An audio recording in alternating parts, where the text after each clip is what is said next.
Hello everyone, it's Shane Kanto, your Wasteland reviewer, and I'm here to review Hell Hath No Fury.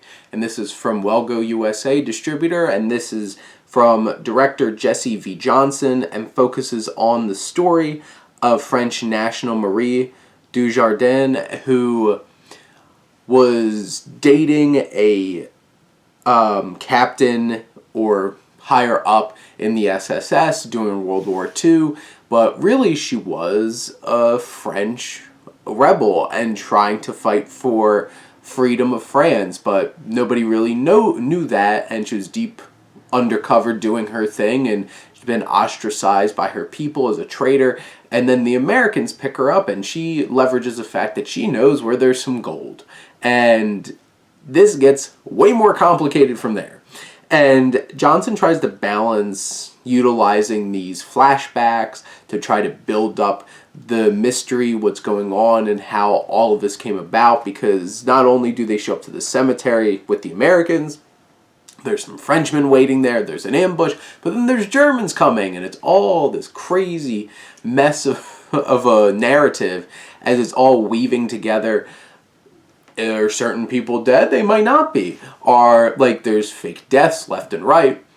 You never know who's actually dead until they probably shoot them like 20 times in the face. And you have all of this craziness. You have some intense action. It's not really, there's some shootouts and stuff like that, and it's not particularly interesting or staged in a unique way. But there's shooting. A lot of shooting at certain points in this film.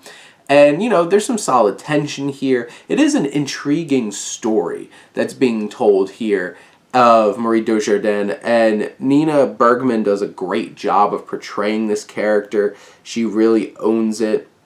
Seems like she has a lot of experience in video games with, playing in a Doom video game as well as, a Call of Duty game. But she brings enough presence and intensity to this character to make her stand out. And you have some oh, I know that person kind of supporting performances from Daniel Bernhardt and Louis Mandylor and Timothy V. Murphy, who are all tough guys who play tough guy roles, and they are all tough guys in this movie.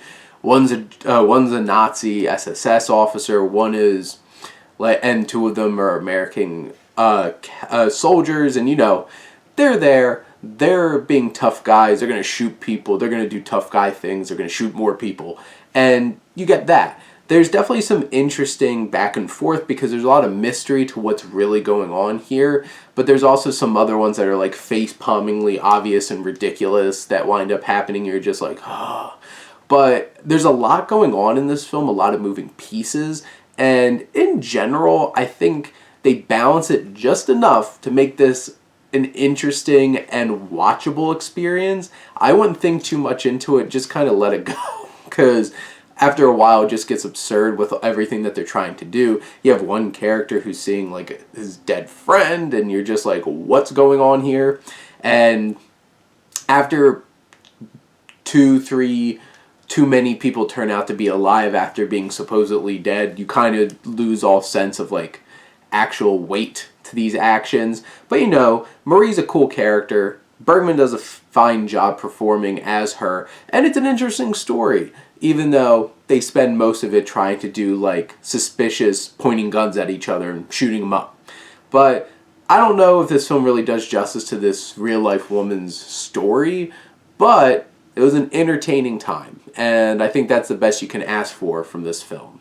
But those are my thoughts on Hell Hath No Fury. Let me know what you think, and let's talk some movies. But thank you as always for tuning in and supporting your Wasteland reviewer.